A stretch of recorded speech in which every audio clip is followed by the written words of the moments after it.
Well, good morning. My name is Nate. I am one of the pastors here. It's good to see you. Happy New Year, and thank you for choosing to spend your first Sunday of the year in church here at Grace. I'm excited for this year, for all that it holds for our church and all the things that hopefully God has for us this year. I think 2020 is going to be a huge year in the life of Grace. As we launched the year, I wanted to start with a series that would be helpful for everybody. So if you're here this morning, wherever you are on the spiritual spectrum, if you're one who would say, you know what, I'm not even really sure that I'm a believer or that I want to be, but I want to try the church thing. I want to try to understand faith a little bit more. If you're here as a representative of a New Year's resolution to attend more regularly or whatever, or if you're somebody who has really highly prioritized your relationship with God for a long time, my goal for this series is that it would be practically useful for all of us, that you'd be able to take things home every week and really kind of assess, how do I implement these things in my life? I'm hopeful that this can be a very helpful series. That's why it's called I Want a Better Life. I don't think anybody, if we said, like, how's your life right now? Is there anything that you want to be better? Very few of us would say, like, I'm killing it. I mean, there's nothing else that I could find. Like Kyle Tolbert's the only person I know who'd be like, nope, totally happy with everything in my life right now. This is fantastic. Kyle's our super energetic student pastor, for those who don't know. So we all want a better life, and so next week we're gonna look at I want better kids. We're gonna look at parenting, and then the week after that, I want a better marriage. Which I know that there's only a couple of marriages in here that really want to be better. The rest of you are doing great, but for those few, we're gonna talk about wanting a better marriage, and then the last Sunday of the month, I'm really excited about. We're gonna talk about I want a better me. Mental health has come to the fore of our culture, and I think as a culture we have an increasing awareness of that. And so I want to take a week and look at mental health and what it means for a believer to be mentally healthy and how the church can accept and embrace and rally around the mental health of us individually and of the people in our lives. So I'm excited for that week. This morning I wanted to start 2020 by talking about our schedules. So this morning is I want a better schedule. I wanted to talk about our schedules because I feel like as a culture, we are busier now than we've ever been. I feel like there are so many pulls and so many pressures and so many different things and obligations and senses of ought that pull us into things that we just give our days and our mornings and our evenings away to, that as a group of people, as a culture, a society, I think we are very likely busier than ever. I remember when I was a kid, which was in the 80s, which for me feels like a long time ago, I saw somebody tweet the other day, or I guess it was on January 1st, that we are now as far away from 2050 as we are from 1990, which is super depressing. But in the 80s, when I was growing up, man, Sundays, I just saw somebody over there doing the math, like, they're very slow. I saw... In the 80s, you didn't schedule anything on Sundays. Sundays was a blackout day. There's nothing on Sundays because Sundays was church day. I even remember growing up, you didn't have practice on Wednesday night. Nothing was scheduled on Wednesdays. That was a sacred day too. And now, man, like, all gloves are off. Everything can be scheduled at any time. And people will obligate you to things so quickly. We took Lily to preschool to start that. And on orientation night, there's a large sign-up sheet that everybody just stares at you as you stare at it. And they're watching you. Where are you going to write your name? Surely you're not going to walk out of here without writing your name on something. And I thought, bad news for you guys. I'm not volunteering for anything. And I didn't. But my wife is sweet. Jen is so nice. So she signs up to be library mom, not knowing that it means like once a week she has to pick up books from the classroom and then take them to the library and then check out all the other books that the preschool now wants, which is funny because the amount of money we give the preschool every month seems like they can afford books, but what do I know? So that's what Jen does like every other day. But she loves it and she's continued to do it. But there are opportunities and things that get our time so frequently. I don't think that there is a busier season of life than that of parents of elementary and middle school kids. From a pastor's perspective, I get to see kind of all seasons of life and which groups of people can engage in which activities in the church. And the hardest ones to grab a hold to are parents who have kids in elementary and middle school. And it's not because they don't care about spiritual things. It's because they legit don't have time for anything. I had some of the moms in the church who have kids in that demographic. I emailed them and I said, hey, can I have your schedules? I just want to get a sense for how busy your lives are. Y'all, it was crazy. It was crazy. As I read through their schedules, literally stem to stern every day. The thing that stuck out to me most was one of the moms who has 3 kids I'm just reading her schedule every week. These are the consistent things every week. And it was all the time. And then she said, there's an asterisk, and the asterisk says, these are the activities that we can predict. There are unpredictable activities such as all these things, right? Swim meets and committee meetings and mom things and dance recitals and all the other stuff that fill up all the time. And she had a note on Friday afternoon. The schedule on Friday afternoon was from 4 to 6 o'clock, free time, nothing to do, smiley face emoji. For 2 hours on a Friday. That's it. That's the free time that the whole family has together. And I thought, my goodness, that's so busy. And some of us can relate to that. So listen, I'm not here this morning to demonize busyness. It's not inherently wrong to be busy. As a matter of fact, in defense of the moms that sent me their schedules, they made each of those decisions as a family, and sometimes you're just in a busy season or a season of hustle, and that's all right. So I don't want to demonize busy, but I do want us at the beginning of this year to think critically about how we assemble our schedules. How is it that we allow things to be put on our schedule? I also want to say up front that in our culture a little bit, we wear our busyness on our sleeve like a badge of honor. Like being exhausted is a thing to be respected.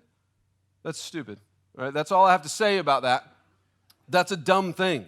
We shouldn't be proud of how busy we are. We should accept it if we choose to be busy, but it's not a thing to be admired that someone else is so busy that they can't wake up and look in the mirror and think, I feel rested. That's too busy, maybe. But I think a bigger reason why we end up so busy with our time so obligated is that we tend to build our schedules like Hardee's builds a menu. Okay, we tend to build our schedules like Hardee's, the restaurant, builds a menu. Now, for those of you who don't know what I'm talking about, I don't know how much fast food is a part of your world. Fast food is a large part of my world. It always has been. It is near and dear to me. I'm in a weight loss bet with my dad and my sister right now, and so it is not a part of my world, but I think I'm going to lose the weight by about March, which means come April, back to Hardee's, baby. But if fast food is not a part of your world, then you don't know that in the early 2000s, Hardee's, as a restaurant, just completely forgot who they were. They did breakfast, they did biscuits, we know about biscuits, the Rise and Shine biscuits or whatever they are, those are delicious. But then they said, let's get into burgers, and let's do roast beef sandwiches, and let's have curly fries, and let's do chicken tenders, and let's serve fried chicken, and how about soups? I'm pretty sure at one point there was an experimental deli counter at a Hardee's somewhere. I would have loved to have been in the boardroom just listening to these meetings where some intern says, I think Arby's is making some real hay with that roast beef sandwich and curly fries. We need to get into that market share. And the rest of the really smart executives around the successful restaurant board went, yeah, sounds good. Let's do a roast beef sandwich. Let's figure it out. And they just started adding things to the menu. If you were paying attention, it was just this total hodgepodge. They did everything. I can't imagine what their inventory looked like. And then when that failed, they just went to, let's just do really ridiculous attention-grabbing commercials, and nothing worked. And the thing is, with the Hardee's menu, is none of the things were bad, right? Roast beef sandwich, that's good. But let's just let Arby's do it. Fried chicken, that's great. Let's leave that to Popeyes. They didn't do that. They just kept adding all the things. Anytime anybody suggested a good thing, boom, got put on the menu. And it led to disorganization, and it's not a very good restaurant. So I think that what we need to do is we need to build our schedules a little bit more like ChickfilA and less like Hardee's. okay? We need to build our schedules more like Chick-fil-A and less like Hardee's, because I think that we do what Hardee's does sometimes. Somebody suggests something that seems like a good idea, and we're like, yeah, I guess I should. We go to preschool, and there's a sign-up sheet, and everyone's staring at you, and my sense of awe is going to make me sign up for something. I can't leave here disappointing these strangers that I don't know again. Or we do the same thing with PTA, or it's time to coach ball, or it's time to be on the committee, or Nate called me and asked me to do this thing, and I really don't want to do it, but it's the pastor. I feel like I have to. So when we get good ideas, we put that on the calendar, we figure it out, and we build it like Hardee's builds their menu, and maybe we need to build our schedule more like Chick-fil-A. Now, we know about Chick-fil-A. Chick-fil-A does one thing: chicken. That's it. Chicken sandwich. And then they grilled it. And then, with an act of Congress, they made it spicy. That's it. That's all they do. And you know that there's been some pretty good ideas in the boardroom at Chick-fil-A over the history of the restaurant. You know, people have suggested some really good stuff. Why don't we do rotisserie chicken? And no, we do chicken sandwiches. This is all we do. And the other thing I love about Chick-fil-A, if they put something on the menu and it's not working, get it out of here, man. They're ruthless about it. They really streamline what they allow there. They don't have a chicken salad sandwich anymore because they got away from the old one that was mashed down and in the warm bag and was delicious, and they tried to go fancy and that didn't sell, and so now they don't have one because if it's not doing what it's supposed to do, get it out of here. They really streamline their menu. And I think that we need to build our schedules like that. So the question becomes, how do we build our schedules like Chick-fil-A builds a menu? How do we streamline it according to what's important to us so that we don't live our life by default, so that we don't look back on the last year and go, how in the world did I invest my time? How do we do that? Well, I think that there's a biblical principle to help us, and we can find it in Matthew chapter 6. If you have a Bible and you want to turn there, go ahead. The words will be up on the screen in a minute. Matthew chapter 6 is the Sermon on the Mount. It's in the middle of it. It's Matthew chapters 5, 6, and 7.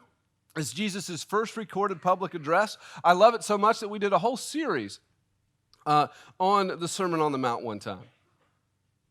And in the Sermon on the Mount, Jesus is just dispensing wisdom and instruction for life. And in chapter 6, he says this. Verse 19, the words on the screen are going to start in verse 20. Jesus says, "Do not lay up for yourselves treasures on earth, where moth and rust destroy, and where thieves break in and steal. But lay up for yourselves treasures in heaven, where neither moth nor rust destroys, and where thieves do not break in and steal. For where your treasure is," this is important, "for where your treasure is, there your heart will be also." So what Jesus is saying is, don't lay up treasures for yourself that don't matter, that are temporary. And the purpose of this morning, don't invest your lives, don't invest your time, don't invest your effort and your energy and your talent and your resources in things that don't matter, but rather treasure up for yourselves, make priorities of the things that will matter for eternity, of the things that will matter after you're gone. Orchestrate your life around those things, treasure those things. And so, to me, the very obvious question in thinking about our schedules and in light of this passage and this principle is, what are my treasures? What are my treasures? And normally when I do a note like this, I say, what are your treasures? It's me talking to you. But I really want you to internalize it this morning and think through, what are my treasures? What are the things that are most important to me? What are my biggest priorities? And I was always told growing up, if you want to know what someone treasures, look at their bank account and look at their calendar. Look at how they invest their resources. How do we spend our time and how do we spend our money? And so if we think about time, if I were to go home with you or grab your phone and look through your calendar from 2019, what would your calendar say about what your treasures are? Because you can't fake that, right? We can say, oh, God's most important to me, my family's most important to me, or my friends, or whatever it is, my job's most important to me. We can say whatever we want is most important to us, but all we have to do is look through our appointments and the way that we spent our time, and we'll know what we really value. If we could follow each other around on the weekends, what would we learn about each other that we value? If we could see each other in the evenings during our discretionary time, that one family in the hours of 4 to 6 p.m. on Friday, what would we learn about what they value? If we were to look at our schedules, at our calendars from 2019, what is it that we treasure? And so what I want us to do this morning is a little bit of homework. In your bulletin there's the question, what are my treasures? And there's 5 blanks, okay? I don't want you to fill those out here. What I'd love to invite you to do is take the bulletin home with you and prayerfully think through, God, what are the things in my life that you want to be most important to me? A better way to ask the question is, God, what are my God-ordained treasures? What would you have be important to me in 2020? How would you have me prioritize my life? I think it's a worthwhile exercise at the beginning of the year to take that home and sit down and prayerfully say, God, what do you want to be important to me? What have you placed on my heart that I need to value? And it's actually a helpful exercise. I did it this week. I just sat down and I thought, if I'm going to ask everybody to do this, I need to do this for myself. I haven't written down my priorities anywhere. I just kind of go, and a lot like Hardy's, my schedule by default just kind of happens. And so if I were to be intentional about building my schedule and listing my priorities, how would I list them?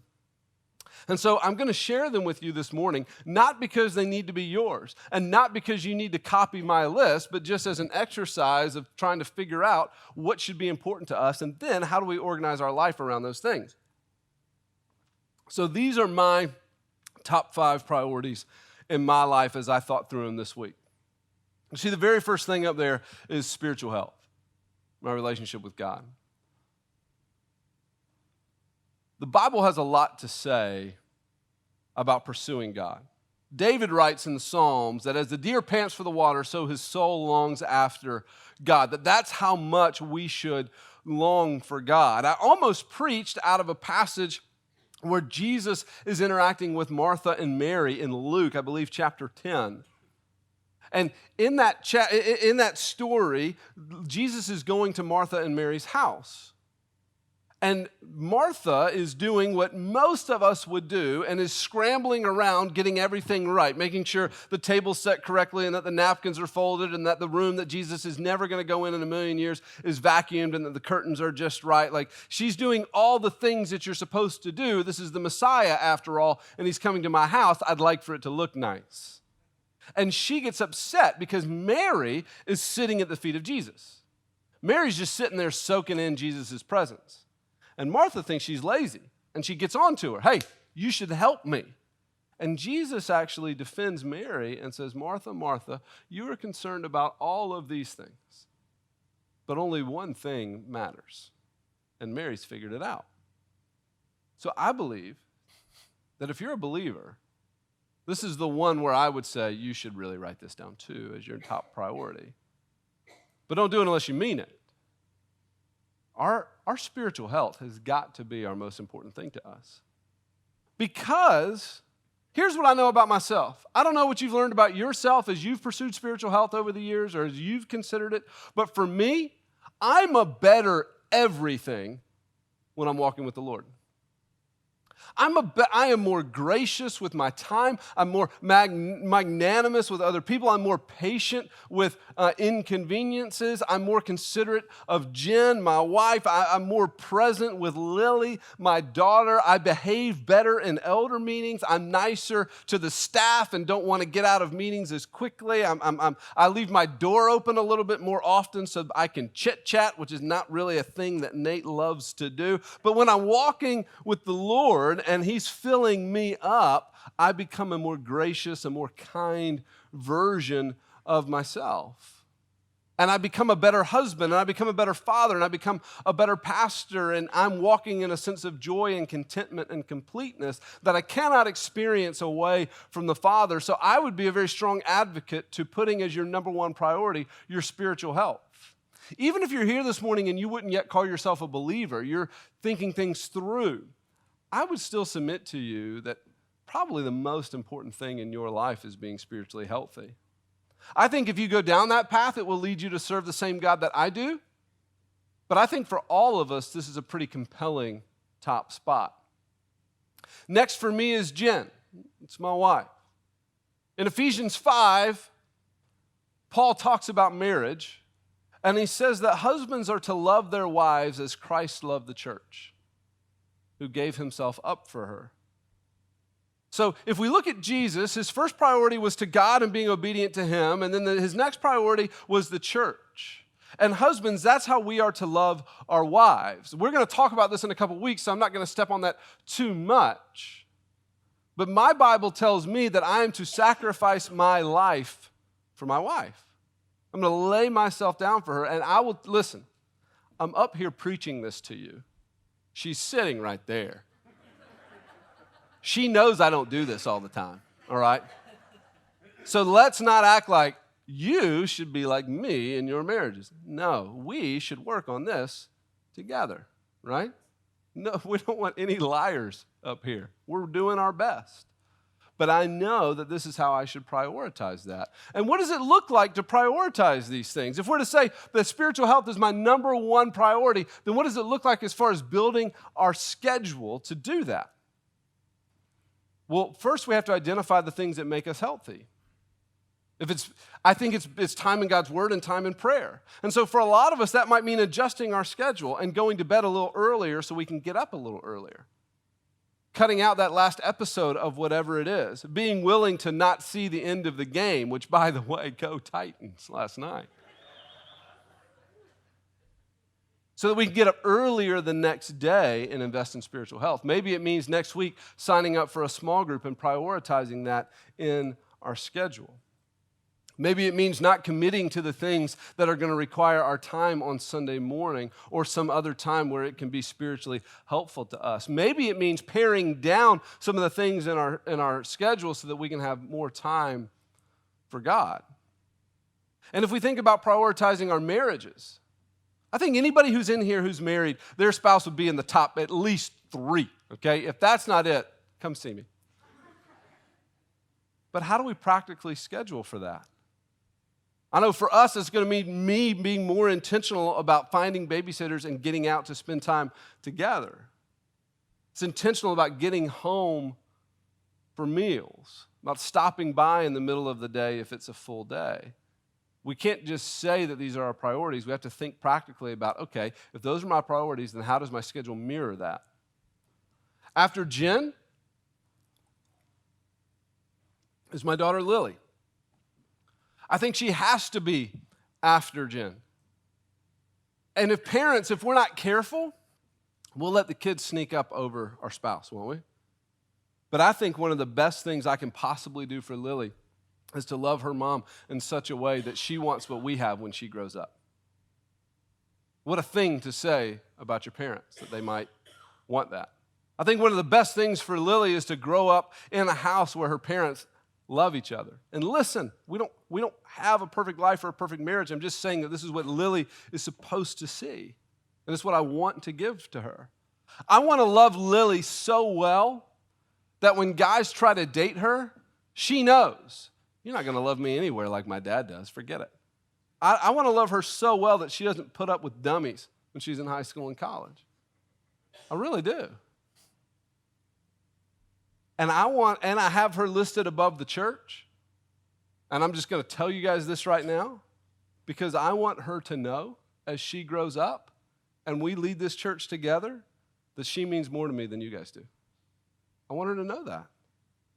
I want her to never think, man, my dad loved those church people. And sometimes it felt like he didn't love me as much. I don't want her to feel that. I don't want her to feel like she's taking a back seat to my job. I do want her to feel like she takes a back seat to my wife because I want her to marry a guy that does that too. And we're going to talk about this next week. But Lily's got to be on there because God's called me to disciple her and to train her in spiritual health as well. After that, for me, are my family and friends. My immediate family and my friends, I lump those together because for me, friendships are super valuable. I believe what Solomon says in Proverbs when he says the companion of the fools will suffer harm, but the companion of the wise will become wise. I believe in the adage, you show me your friends, I'll show you your future.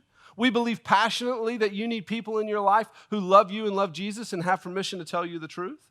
And so for me, I prioritize friendships. And I prioritize them sometimes over my job because I believe that we all need safe spaces where we can be completely ourselves and completely vulnerable and still completely loved and accepted. That's a picture of godly biblical love. It keeps us sane. For me personally, I want to be your pastor for 30 years, not 3 years. And part of that and the health for me is having good friendships both inside and outside of the church that give me life where I can just be myself. So for me, I prioritize those. And then my job. You guys. I put it there because I think the tendency is, for any of us who have careers that we care about, is to allow that to leapfrog everything else in our life, is to allow that to steal time from other things.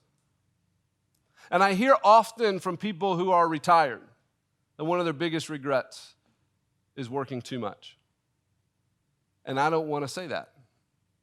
So on the front end, I try to constantly remind myself because it will eat me up. You guys know how it is with work. There's always more to do. There's always more to think about. There's always something else to be done. There's always the next hill to climb. There's always something urgent. There's always the phone call and always the email and always the thing to respond to. It's not going to go away just because you choose to respond to this one. The next wave is coming. So at one point or another, you have to draw a line and you have to say, these are my God-ordained treasures. And I'm not going to let this one overtake ones that it shouldn't. So we have to measure how highly we prioritize our jobs or whatever else may go there that tends to eat away at your time. So my hope is that you'll go home and you'll say, God, what are my treasures? What are my God-ordained treasures in my life? That you'll physically write them out and then ask this question: what would it look like for us to radically reprioritize our lives around God-ordained treasures? What would it look like for us to radically reprioritize our lives around God-ordained treasures? If I say these are the most important things to me in 2020, then what's it going to take to organize my life around those things? What am I going to have to give up? What am I going to have to reprioritize? Who am I going to have to willingly disappoint and say, I can't do this thing anymore because I'm going to prioritize these things? And if we ask that question, what's it going to look like if we radically reprioritize our life around these God-ordained treasures? I actually have an example of what that could look like. As I was thinking through this week, there's a family in our church, Wynn and Elisa Dunn. And they've got 2 kids, one in elementary school, one in middle school. I think the daughter might be in middle school now too. I got to figure that out before they come in the second service and I offend her. But I noticed on their Facebook feed is a lot of pictures like this. I think, Lynn, we have a picture of their family. Yeah, that's them doing something involving harnesses. It seems very fun. They do stuff like this all the time. All the time. They are forever going on little family outings and vacations and retreats. As a matter of fact, listen, I don't check up on you when you don't come on Facebook, but often if I don't see them on Sunday afternoon or Monday, I'll see a picture of their family together somewhere. Family time is big for the Dunns. And so I called Wynn. I said, hey, man, this might sound weird, but I'm doing a sermon on this. I kind of explained it to him, and I said, you guys seem to be hanging out as a family all the time. Your kids are in middle school, and they seem to still like you and want to be seen in public with you, which is a big win for Wynn. And so I asked him, what's your philosophy around family? What led you to value it this way? And he goes, well, do you know my full story? And I said, I guess I don't. And he told me that years ago, he had a really lucrative job. It was a very high-paying job, but it was a high-stress job. And it consumed him. This was in the days of BlackBerries, and he was forever on it. It was ever present. Dinners, weekends, vacations, it was always, when can you do this one more thing? When can you just take this call real quick? Can you just close this out? Can you just put out this fire? It was always a part of him. And he says it was causing a lot of stress in his marriage, particularly as they invited kids into this marriage. And now his wife is home caring for the baby and he's never present. And it was causing tension and it made things difficult. And the kids began to notice how committed he was to his phone and his job too. So much so that he told me that I think it was about 10 years ago, they went to Busch Gardens as a family. And as he was getting out of the car, he said, you know what I'm going to do? And he took his BlackBerry out and he put it in the car and he shut the doors and he locked it. And he said when he did that, everybody in his family started crying because we've got our dad. He's going to be present with us today. I'd love to be the ticket taker at Busch Gardens that day. Like, what's the matter with you guys? Like, no one made you come. You can go back home. But his family cried because now we get dad. And it didn't take too much longer after that until he looked at his life and he said, man, I'm prioritizing things that I just don't want to prioritize right now. And so he changed careers. He called an audible, left the very high-paying job, changed careers, and chose an industry that would allow him to have more time with his family. Made an intentional choice to radically reprioritize his life around what he believed to be God-ordained treasures. He said that was 9 years ago. I said, as you look back on that, do you have any regrets? Or was it just best decision you ever made? And he said, you know, I'm not going to lie. Sometimes I think about the money and what would be possible if I had it. But no, there are no regrets. I love my kids love me, I have a good family, and it's so much more valuable to me than any resources that I could have. And so I'm praying that for some of us, this is just the nudge that you needed because there have been things going on in your life, and you're too busy, and you're too caught up, and you see things slipping away from you that are important to you. And maybe the Holy Spirit's just working in your heart right now to say, hey, why don't you let some things go? Maybe this needs to be the year that you get okay with disappointing people. Where you realize, you know what, if the stranger's disappointed in me for not doing the thing that they want me to do, I'm going to be okay.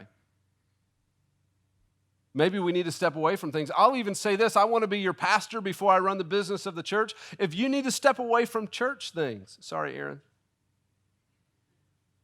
for your own health, do it.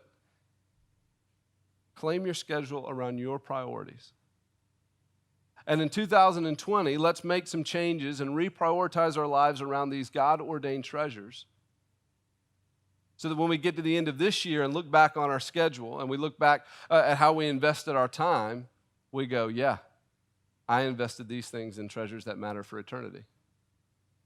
So that we had a better year this year than we did last year. So I hope you'll do that. I hope you take the list home. I hope you'll pray through your priorities, and I hope that you'll have the courage to reprioritize your schedule around the things that you and God agree are super important to you in 2020.